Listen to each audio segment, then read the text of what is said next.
Hello there, good evening. More than 30 people have been killed in what is believed to be the worst attack on Ukraine this year. Russia launched a range of missile attacks. A children's hospital was hit in the capital. It comes just a day before a NATO summit is due to begin in Washington, and as Ukraine's president appealed to allies for more military help in the war against Moscow. Well, President Zelensky said Russia must be held accountable, and officials reported attacks in 6 cities across the country, killing more than 30 people and injuring more than 170. Sky News' data and forensics team has geolocated missile attacks to a business park, a private clinic, as well as the Okhmedit Hospital, the largest children's hospital in the country. It's near to government ministries. Russia claims they were targeting military-industrial infrastructure. Sky security and defence editor Deborah Haynes has this report. This is meant to be a sanctuary for Ukraine's most poorly children. Instead, it's become a war zone. Trauma for the tiniest of patients. Young boys and girls battling serious illness, now forced onto a new front line. The hospital basement is where many parents took their children for shelter as Russia launched a barrage of missiles towards Kyiv and other cities. But any kind of movement is dangerous for the most vulnerable. We first heard the explosion. It wasn't far away. We reacted quickly. My daughter started screaming. I didn't think this could happen, that there could be an attack on a hospital where there are sick children. Footage captured the moment the missile struck Ukraine's main children's hospital.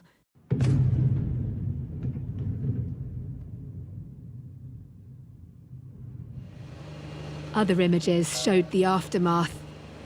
Russia confirmed its military had launched missile strikes against Ukraine, but said the targets had been military manufacturing sites and Air Force bases.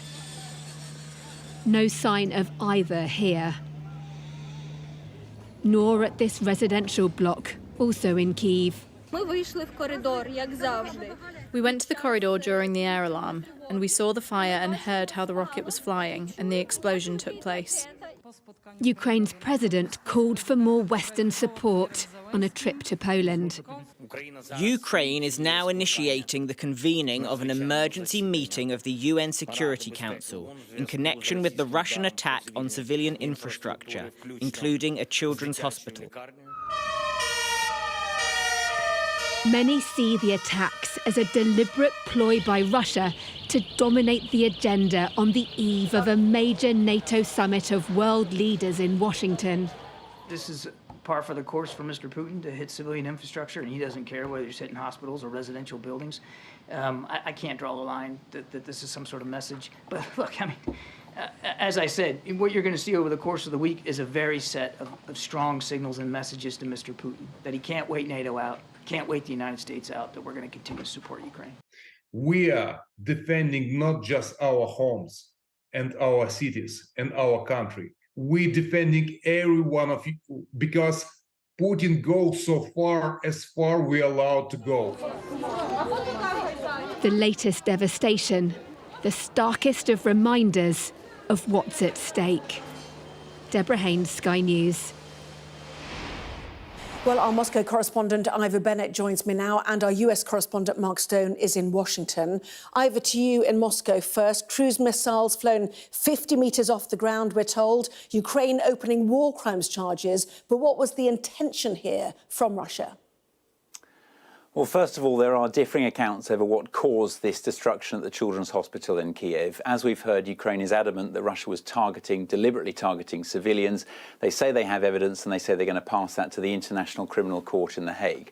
Russia, though, says it did nothing of the sort. They've put out a statement from the Ministry of Defence in English on social media. They say they carried out airstrikes on defence industry targets and aviation bases in Ukraine. There's no mention of a children's hospital. They do refer to the footage that we saw in Deborah's report there showing the destruction, but they say that's the work of Kyiv and a Ukrainian air defence missile, appearing to suggest this was either a misfiring missile or a deliberate act of self-harm.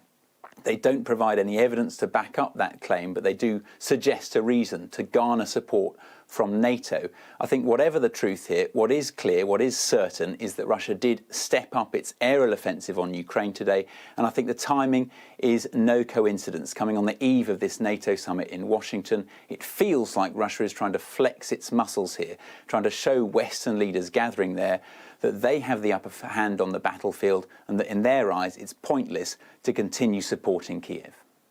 Well, timing is certainly everything, Mark, and this certainly focuses minds ahead of this big NATO meeting. Yes, the anniversary of NATO, 75 years, the biggest meeting of its kind here in Washington in probably 3 decades. All 32 member states will be here tomorrow. And I think it is clear that this was a message by Vladimir Putin. I think to an extent it was expected, and I think leaders expect that there could be more in terms of messaging, in terms of bombing by President Putin over the course of this week as the summit gets underway. It is clear, too, that despite what the Russians are saying, it is the view of the United States and indeed of sources I've spoken to within the UK administration that they believe this was not some sort of misfired missile by Ukraine, that it was a Russian missile. It should be pretty easy to work out. You saw that image in Deborah's report of the missile hitting the hospital. Within time, I think it will become quite clear what actually happened. But certainly the Americans believe this was straight from the Russian playbook. Devastating though it was, it only underlines the unity that I think we will hear over the course of the next few days by NATO leaders, a unity of a kind that NATO has not known in its history. Very, very united. What we will see over the course of the next few days is an articulation of that unity. What we will not see is any articulation of how this ends. That, say NATO leaders, is not up to them. It is up to Ukraine to work out what sort of a settlement comes. I should tell you briefly, too, that in the last few hours it has been confirmed that Keir Starmer will have a bilateral meeting here in Washington on the sidelines of the NATO summit with President Biden, an Oval Office moment, and in the readout that the Americans gave, or the statement the Americans gave confirming that meeting, those 2 words, special relationship, they were there, 2 words which every UK administration holds on very tightly to. It is indeed special, and we will see that meeting between the 2 leaders on Wednesday. Full coverage, of course, of that. Mark in Washington, Ivor in Moscow. Thanks to both of you. Now, the Chancellor announced the first steps of the new government today to deliver what ministers are calling sustained economic growth. Rachel Reeves was speaking at the Treasury, promising to take immediate action to fix the economy and focus on house building. In a moment, we'll look at the fight over affordable housing. But first, our economics editor, Ed Conway, has been analysing what the new Chancellor is offering. A new era begins, a new Chancellor, a new agenda, and she's keen to get a move on. We have promised a new approach to growth, ending the absurd ban on new onshore wind in England, create a new task force to accelerate stalled housing sites. We will also reform the planning system. For her first major speech, Rachel Reeves gathered business leaders to hear her pledge. She wants to get the country growing again and building again. But that raises a question. When can people, particularly those who are nervous about having all this building happening, when can they expect more economic growth? Is that something that you might expect in a few years, by the end of this parliamentary term? It's all fine to say that you want growth. Everyone wants growth. But you've got to will the means and not just the ends.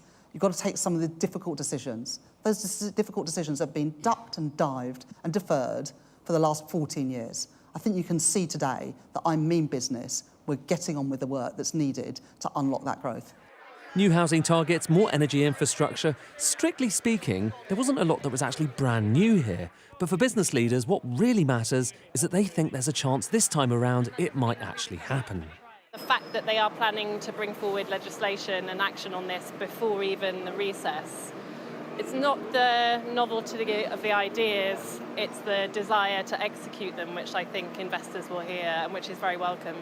So why is Labour quite so focused on economic growth? Well, have a look at this chart. This shows you GDP, the level of gross domestic product in the UK, how wealthy we are. You can see the pandemic there. We've kind of bounced back since then. But now compare us to the OECD, so the rest of the rich world, and there's a big gap opening up, 6.3%. If you turn that into the amount per person, it's over £2,000. And the impact on the public finances, £58 billion in lost tax receipts. For this business in Warsaw, making electronic components, the energy transition is a big potential opportunity. The problem is Britain isn't on the front foot. It's been fairly sluggish the last 12 months with high interest rates. The cost of finance have held back projects. So I think most UK manufacturers are in this sort of state at the moment where we need something to happen to get the economy moving again. The choice of housing and building on this Chancellor's first big day is hardly accidental. But it's hardly the only challenge facing her. Weak growth, strained public finances and long-standing holes in government spending. Her work has only just begun. Ed Conway, Sky News.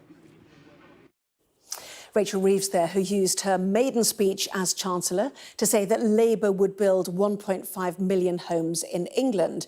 And housing is an issue which affects millions across the country, whether it is affordability or those who are opposed to building on green belts. Sky's chief North of England correspondent Greg Milam reports. The houses going up on the edge of Crewe are not enough to keep pace with demand here.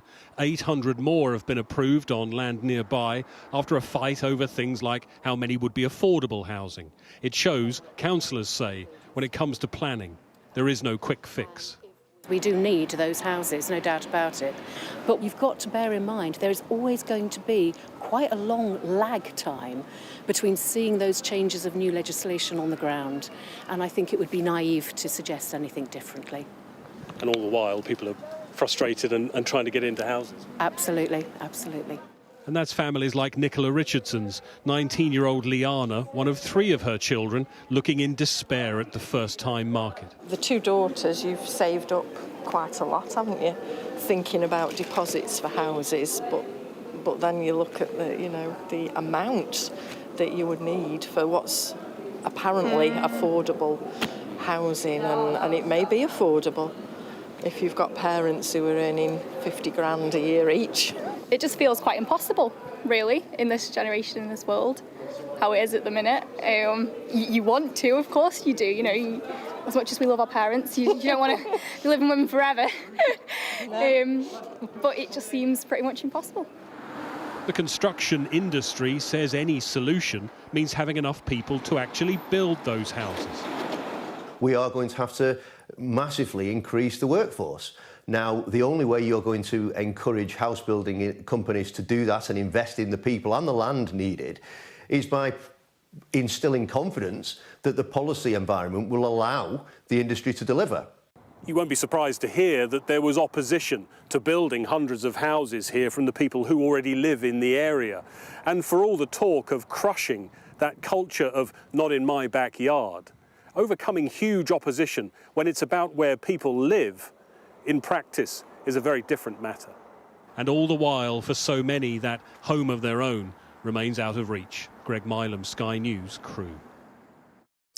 The Conservative Party announced the shadow cabinet today, with Lord Cameron stepping out of the role of Foreign Secretary. So it's out with the old and in with the new. 335 new MPs across all parties, to be exact. The new Prime Minister met his 411 Labour members of Parliament in Westminster today after he ended his tour of the nations. Sky's deputy political editor, Sam Coates, has this report. Meet the supermajority. Thank you very much. Thank you. Keir Starmer's whopping 411-strong team of MPs. Over 200 of them here for the first time. The start of a new term can always be a bit awkward for some. But little wonder he looks so pleased to see them. I don't know what I've told you that. It's been a day of handshakes and small talk for the new Prime Minister. A visit to Stormont, the second stop on his tour of the nations, promising leaders here a new approach and a better Brexit deal. A different relationship with the EU, a different way of doing politics, and we go forward in that spirit. First Minister. From Hamdar, good afternoon. Thank you very much. Then to Wales, wrapping his arms around a Labour First Minister who lost a confidence vote just weeks ago. Here in Wales, it's particularly important because what I said before the election is that a Labour government would be a game changer because you would have a UK government working with the Welsh government, delivering for Wales rather than the conflict that I think we've seen too much of over the last 14 years. It's not just the Prime Minister not pausing to draw breath. The whole government keen to look hyperactive. There's the Chancellor's speech on growth, the Foreign Secretary in Europe, the Defence Secretary in Ukraine, the Health Secretary meeting the Dentists' Union, and the Home Secretary out on the beat. Thank you. That kind of public reaction doesn't tend to last long into government. Hello, Mum. You all right? And the reality of ruling is harder than photo opportunities. Prisons are near breaking point. Will criminals be let out early to ease the crisis? I'm extremely concerned with the legacy that the Conservatives have left us with on prisons. All of those things are going to need to be addressed and to be fixed. And the Prime Minister has said there isn't going to be a quick fix, but we're going to have to deal with the legacy that we inherit. After a straightforward campaign, now Labour wants you to see a flurry of activity. But the difficult decisions are piling up. Labour's got a record 411 MPs, half of whom are here in Westminster for the first time. And they are going to want to demonstrate measurable change, not least to ensure that voters return them again in 5 years' time. With this many people lining up behind him, Keir Starmer has a blank cheque to reshape British politics. But the public voted for change and will demand results. Sam Coates, Sky News, Westminster. Well, Sam joins us now. So hundreds of new MPs arriving today. Sam, the new cabinet meeting tomorrow, and it fell to the old Prime Minister, Rishi Sunak, to announce his shadow cabinet. That's right. As we were saying, there's been a blizzard of activity by Keir Starmer and his cabinet. But, Anna, none of the announcements that we've had so far are really anything like as on the scale of Gordon Brown in 1997 when he announced independence of the Bank of England, or even in 2010 with the eye-catching announcement by George Osborne and the Liberal Democrat David Laws that their predecessor from Labour had left a note saying that there was no money left. So nothing on that scale.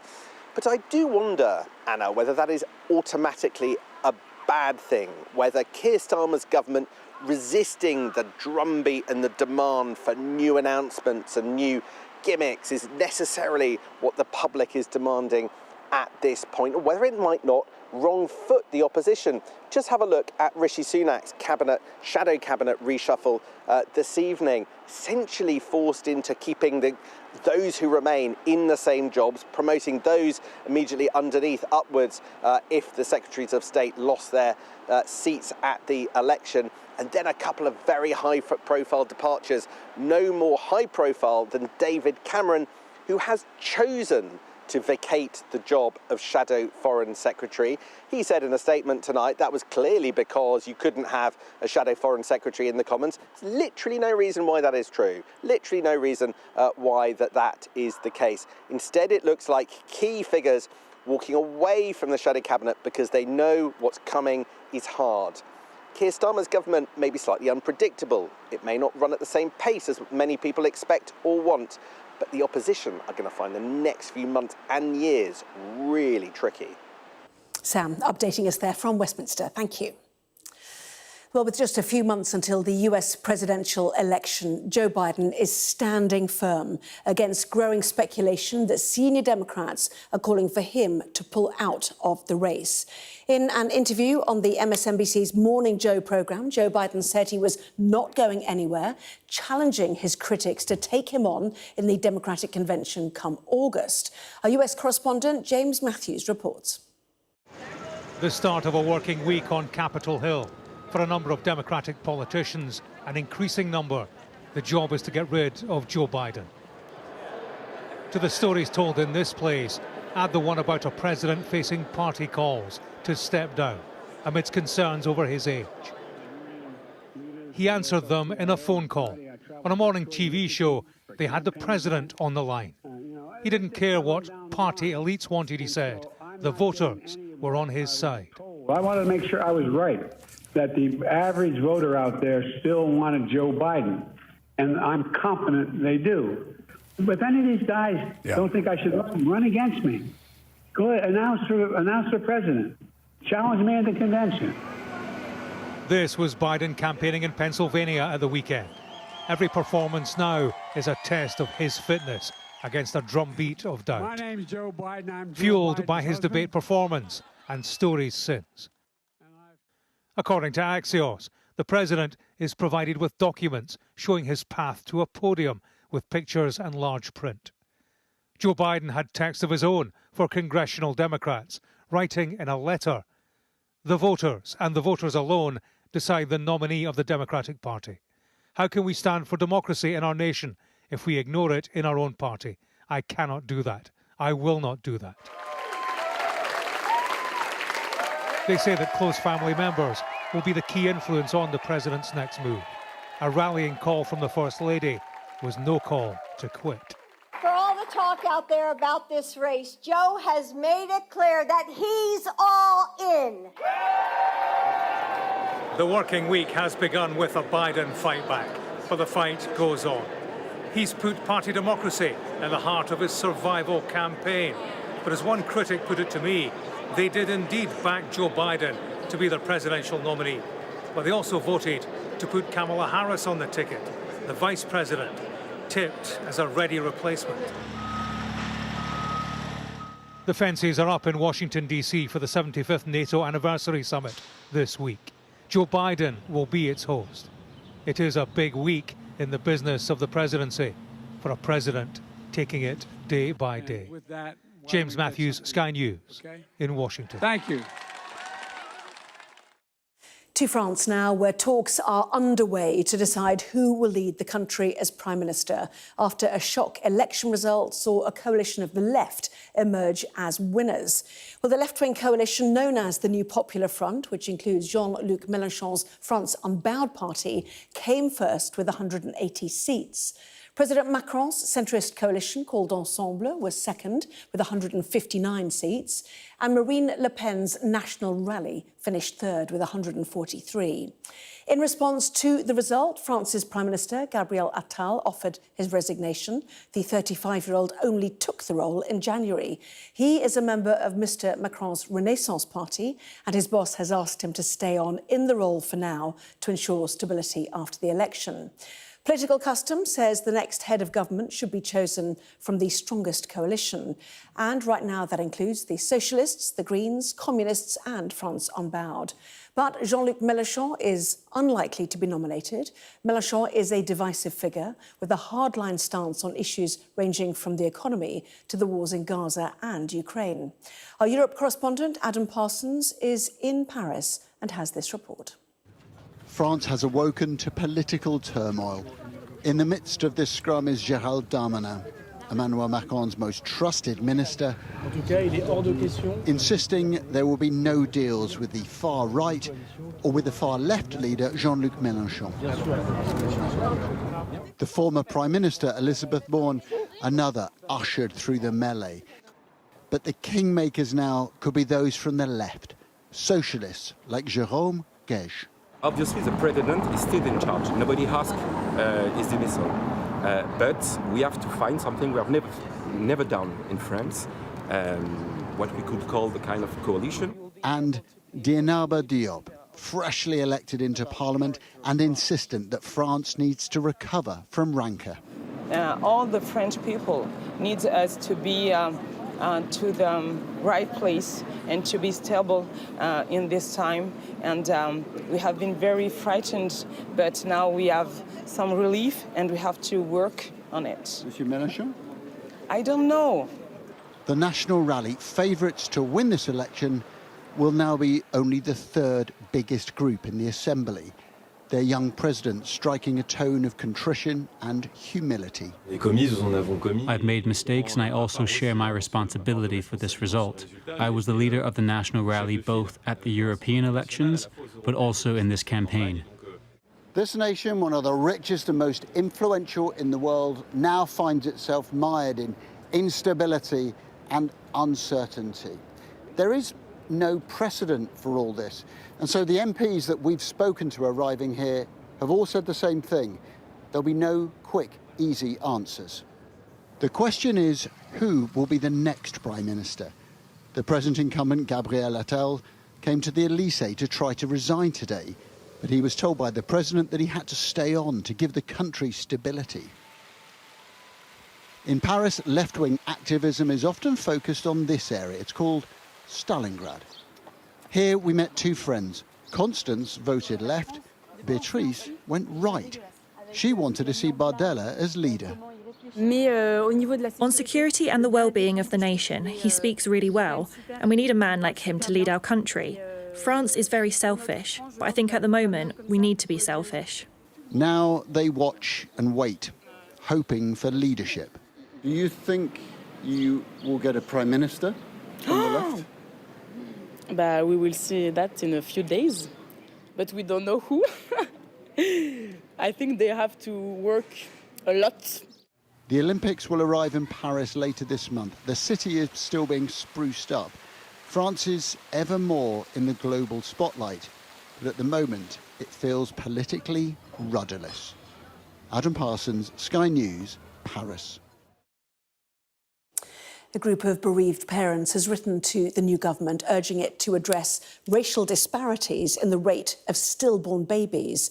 Stillbirth rates continue to be considerably higher for babies of black or Asian ethnicities compared to babies of white ethnicity. Shimon Freeman-Powell has spoken to one mother whose daughter died just minutes after her birth. From the moment she got married, Vaishali had longed to be a mother.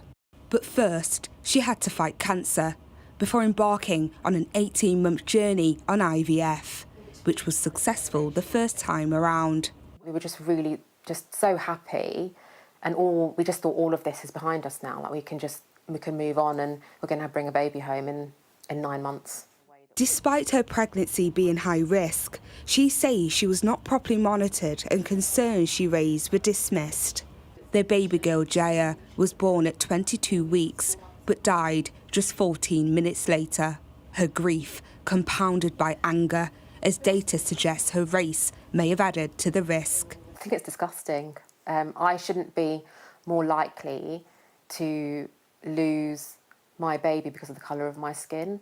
Like, we shouldn't be losing babies anyway, but to know that it's more likely to happen to me or to someone who's black because of their ethnicity, it's just shocking. We're in 2024. You can see they were too big for her anyway, but she was tiny. She is among parents who have written an open letter to the newly formed government to address inequalities in outcomes, as latest figures show that black babies were over twice as likely to be stillborn compared with white babies. Asian babies were over 50% more likely to be stillborn. And inequalities persist in neonatal deaths, with black and Asian babies more likely to die shortly after birth.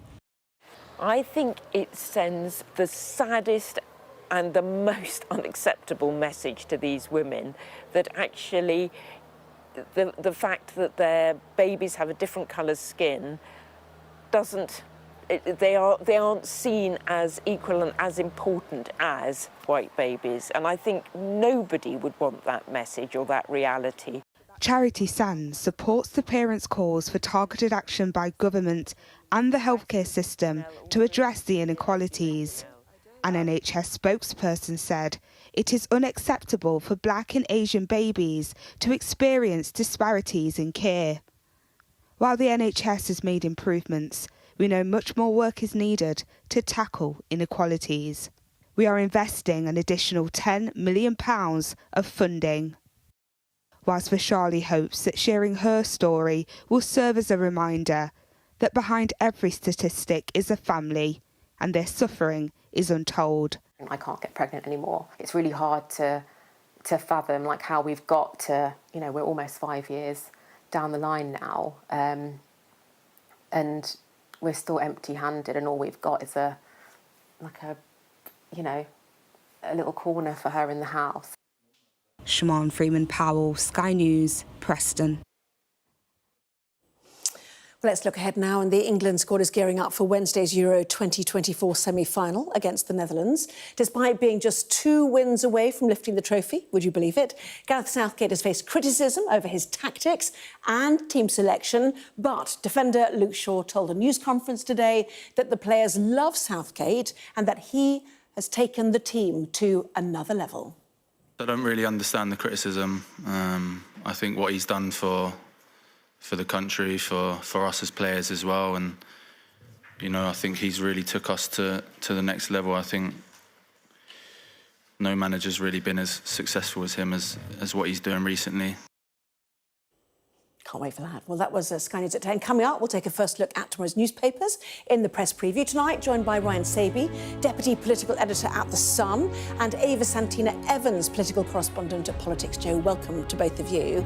And certainly among the stories we will be discussing, this on the front of The Times. Its headline, Pressure on Starmer to raise defence spending. Back with that in just a moment.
Well, this is Sky News. In just a moment, the press preview, a first look at what is on the front pages. First, though, a reminder of our top stories this evening. At least 36 people have been killed and a children's hospital in Kyiv hit after Russia launched daytime attacks on Ukraine.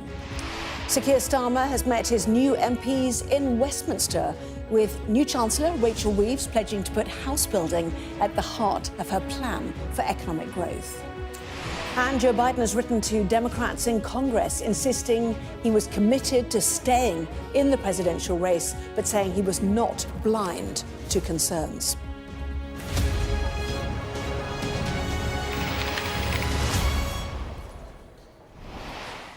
Well, hello there, you're watching the press preview, a first look at what is on the front pages. Time then to see what's making the headlines with The Sun's deputy political editor, Ryan Saby, and political correspondent at Politics Show, Ava Santina Evans. Welcome to both of you, great to see you. So, lots to talk about. Let's check out the front pages then, shall we? Pressure on Starmer to raise defence spending. That is the lead story on the front of The Times. It's also on the front of the Daily Mail as well, as Sir Keir Starmer and Western leaders gather for a military summit.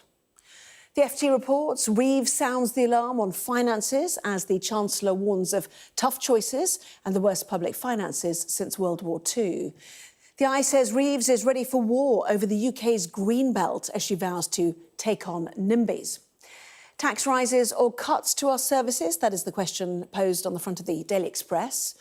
The Guardian says Labour is to fix the front door of the NHS by diverting billions to local surgeries. The Telegraph reports the Prime Minister has sparked a row after appointing a women's minister who says there are many definitions of a woman. The Metro reports that thousands of holidaymakers are left grounded after dozens of flights are axed due to bad weather. And the Daily Star reports a Mr Whippy ice cream van had a bit of bad luck, quite a lot of bad luck actually, after being swept out to sea. Well, a reminder, by scanning that QR code that you can see on screen during the programme, you can check out the front pages of tomorrow's newspapers while you listen to our guests. So let's head straight to them then. Ryan and Ava, welcome to both of you again. So it's the battle of the Greenbelt, is it, Ava? A number of front pages leading on that. Yes, so this was her inaugural speech, I suppose, at the Treasury today. Rachel Reeves, the now Chancellor, she has declared... Well, they're framing it as war on the green belt. It's technically war on the grey belt. So what they want to do is land that is currently classified as green belt, such as quarries or old disused car parks, they want to build on them. And so she's announced this big plan today that is a war on NIMBYs. And NIMBYs are not in my backyard. So that's essentially groups of people who work together to block planning applications. And it's part of their bid to build 1.5 million homes over the next administration. What's really interesting about this story is, though, she named 6 specific projects, and none of them seem to be in Labour marginals. They all seem to, well, I mean, of the last election, there weren't actually that many Labour marginals, but, traditional.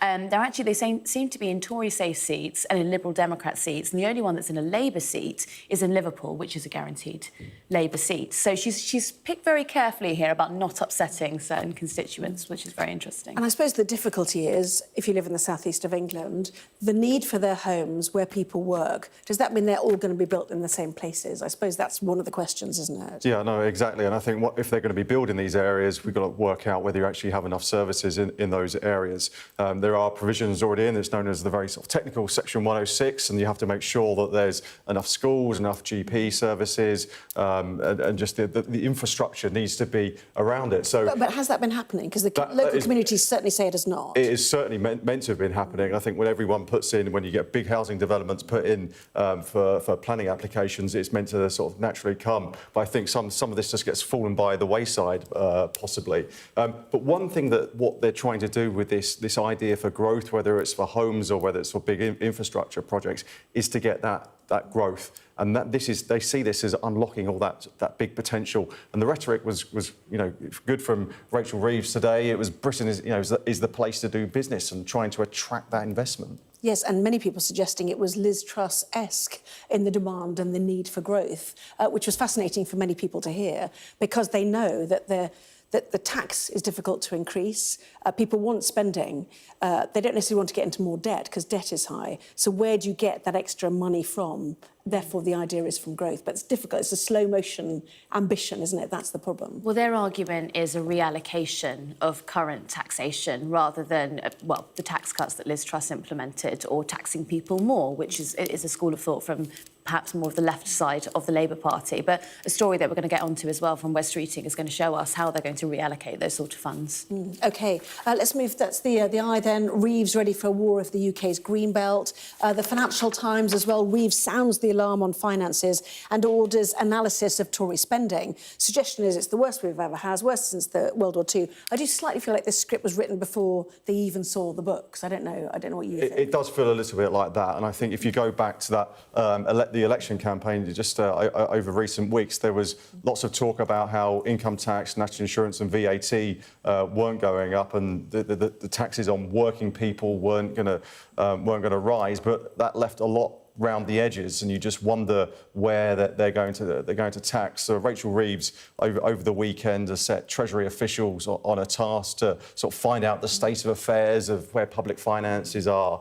And as one sort of former minister says here, it's just a pretext. It is a pretext to actually, when it gets to the budget and the OBR, the Office of Budget Responsibility, come back with their forecast. The books, I guess, probably won't look as good as they are. They need to raise money. It's either that or it's public services are going to be cut, and that'll be schools. Hospitals maybe, if they're not protected. The court system is under a lot of pressure as well. So actually, there's a choice to be made. Do you cut in those areas, or do you put up taxes, or do you go for borrowing? And if there can be some money raised on those people who may have savings or pensions, they may well go for that. Well, we'll see. And they have 100 days' notice, don't they, for the OBR? That's right. Before the first budget, the Office for Budget Responsibility. So we know it's not for 100 days unless they've already served notice. We'll wait and find out that date. But also, Mark Carney, the former governor of the Bank of England, has been advising, has he not? And we're expecting to hear from him. And Rachel Reeves was talking, I think, in a Sunday Times article a week or so ago about this wall of money, this investment that's ready, for partnerships. It does sound slightly like, the private finance initiatives we heard under Gordon Brown, which really, the UK became quite indebted, didn't it, to the private enterprises who'd helped build hospitals, for example. Yeah, no, exactly. No, those private financial initiatives, it seems that these hospitals and schools are still paying a lot of these debts back. But she seems to think that Mark Carney, former Bank of England governor, can actually try and unlock some of this investment and actually try and create funding and investment funds to help fund things like, the big infrastructure projects that she needs. But it's going to be tough. And Keir Starmer, in an interview just before the election, said he'd like to see growth get to 2.5%. Growth is pretty low at the moment. To go from where they are, where it is now, to 2.5% seems it's going to be really, really difficult. Yeah, Ava, reflect on that picture for us if you can. What's the majority? 172, 411 Labour MPs, so many new MPs wandering around being shown, security briefings. The fantastic family picture here of they needed a bigger hall, put it that way, didn't they, as they said. But this sort of underlines the idea of this landslide victory, doesn't it, for Keir Starmer? It's absolutely enormous. I mean, this is the supermajority, I think, that Rishi Sunak was warning us all of. We're seeing it play out here. Yeah, so they all were in Parliament today and yesterday. They were shown around to their new offices, and then tomorrow it will be the state opening of Parliament. So we'll find out if they can actually all fit into the chamber, because I think that's what we're all wondering, where on earth is everyone going to sit? But, on this Financial Times story, I think what's fascinating about this, and what's fascinating from what we'll see tomorrow, is it really feels like they're trying to draw a line in the sand. It feels like Rachel Reeves has commissioned this report from the Treasury. She wants to put her flag in the sand and just really mark the homework of the Conservative government and, open a new chapter and say, this is exactly how much they damage the economy, and this is what we can do with the room that they've left over. It feels like they're really trying to make a consequential difference between the two. You kind of wonder if they're gambling on getting to this growth figure. Keir Starmer again was asked about this in the election campaign and said when he was questioned about it, said, don't be so defeatist. But actually, it's maybe a touch of realism. He has got a bit of time on his side to get there, and that's why I think they're actually going ahead with these planning proposals so quickly, because it does take so long to get through the system. So it does make you wonder, when is the first person going to have their keys to walk through their front door of their own home? When is the first big energy project? It could be 2 or 3 years from now. And in terms of individuals trying to develop their own properties, it's the lack of planners that have delayed projects, isn't it? So the local councils, starved of cash, one might argue. Yeah. That needs to be addressed as well. Daily Express, so what is it to be? Tax rises or cuts to our services? Reeves warns of the worst public finances since World War II. And then, Ava, the story you alluded to in The Guardian, Labour to fix the front door of the NHS by diverting billions to local surgeries. This is Wes Streeting's plan to sort of reorganise part of the NHS, isn't it? Yes, and it's something that Wes Streeting has actually been drip-feeding for quite some time now. He's been talking about this reorganisation or reallocation of current funding to the NHS. So basically, he's identified the problem that less than 10% of the current NHS budget, which I think is something like £165 billion, is spent on primary healthcare. So that's GP surgeries, that's your first point of contact. And he wants to reorganise that. He wants to put a lot more cash, move that from the hospitals to your first point of care. And he thinks that that will be a way that you can, well, speed through referrals, you can speed through early diagnosis and improve outcomes. And if people actually have confidence that the GP practice can actually sort of diagnose and treat you, they won't then rush to accident and emergency for things they don't need to go to accident and emergency for. So actually it may free up capacity across the whole system. And if there was social care, people wouldn't be stuck in hospitals. There's so much to do, isn't there? Let's be honest about it. Anyway, lots more still to come in the next part of our programme, including this on the front of the Telegraph. Its headline about J.K. Rowling attacking the Prime Minister over the new Women's Minister. Back in a minute.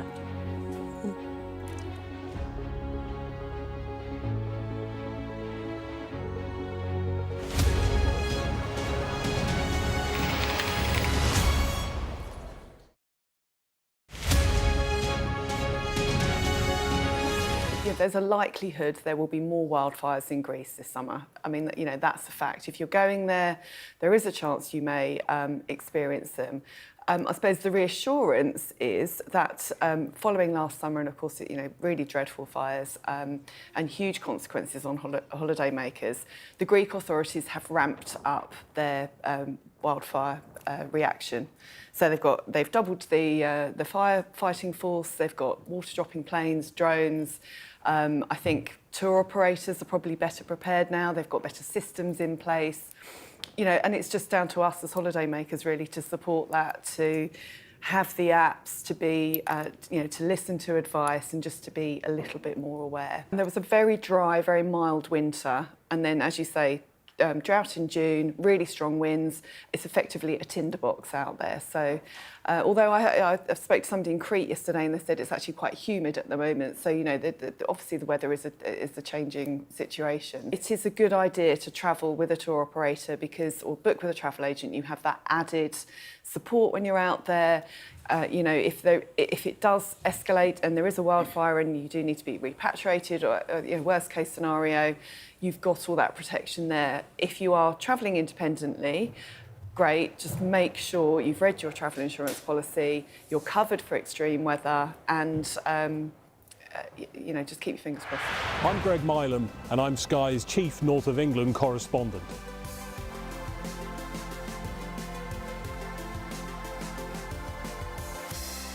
We aim to be the best and most trusted place for news.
Well, welcome back. You are watching the press preview, joined once again by the Sun's deputy political editor, Ryan Saby, and the political correspondent at Politics Joe, Ava Santina Evans. Welcome back to both of you. Ava, should we look ahead now? We've got this big NATO anniversary.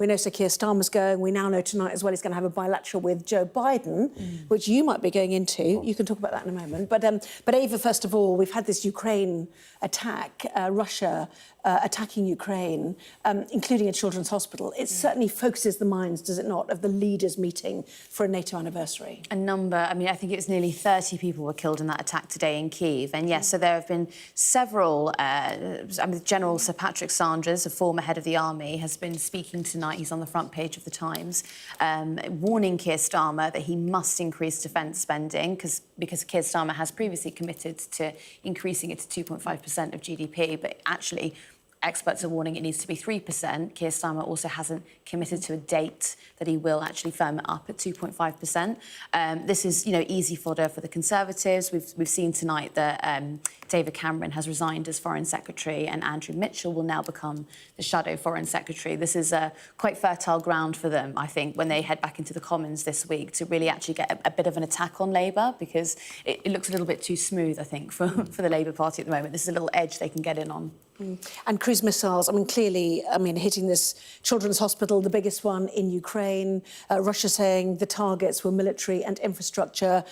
Cruise missiles, they know where they're going. That's the point, isn't it? And tonight, we're just seeing ahead of this NATO meeting, the US has agreed military loan agreement directly with Poland to allow it, in fact, to buy a range of US military equipment like F-35 aircraft, Patriot missile systems, Abrams main battle tanks, presumably replacing some of the kit they have forwarded onto Ukraine. So you begin to see the need to once again strengthen Ukraine's military ability to fight back against Russia. Yeah, no, exactly. And I think all those countries in that part of the world will definitely need all that stock to be replenished. And I think, you look at General Sir Patrick Sanders, even in this piece in the Times here, says that Britain would only be able to fight a small war for no longer than a month. So it seems like all stocks and all armies, need to be reinforced. Including our own, which is significant. Exactly. And troop numbers are down to pretty much the lowest they've been